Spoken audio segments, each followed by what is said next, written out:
kophou. Lyk Solomons, jy gaan versigtig moet wees hier langs die kant. Weggebreek. Is dit Philander wat vra vir die bal? Bal word agterlangs geskuif. Skerp beweging in die middelveld deur. Dit werk! Dit werk! En hulle rondom af. Net voor rustyd gaan so belangrik wees om terug te kom in hierdie wedstryd net voor rustyd. Nou het hulle die geleentheid. Hilton Mangena.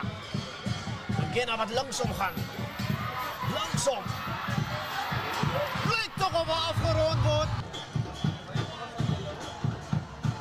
Beter skram deur die manne van Robertson. Dit lyk goed. Meters gewen die skeieregter wat sy arm het. Nou sit Erasmus. Spasie in die buitekant en dan word afgerond. Hy laat dit verspot maklik lyk.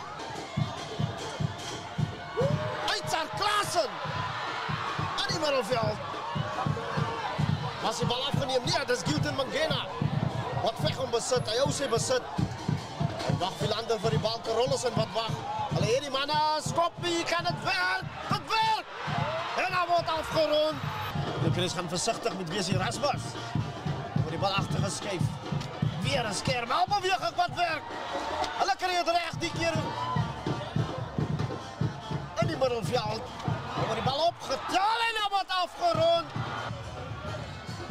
En die plaasvervangers van Hilkeren wat op is mas Denzel Masiti. Dit Mangena steelkant om. Eyman in sy buitekant.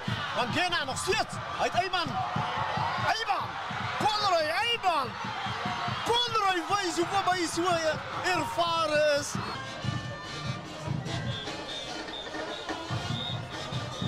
Moeilike taak wat op my en een wag om die huisspeler te kies.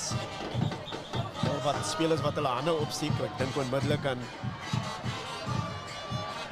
Dylan Bucus wat die veld verlaat het ongelukkig en dan ook Afrika. Nou word hy word plat gehardloop, kan jy dit glo? Kyk wat gebeur in hierdie skram. Hilkres het die geleentheid, Mangena wat die bal kan aanvoer. Beter skram die Hilkres vinnig agter langs gestuur. Bal wat wyd gespeel word, spelers aan die buitekant. Man aan die buitekant. Hom word afgerond.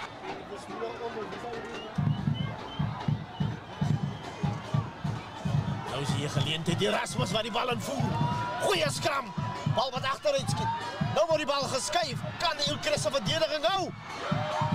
Die buitekant.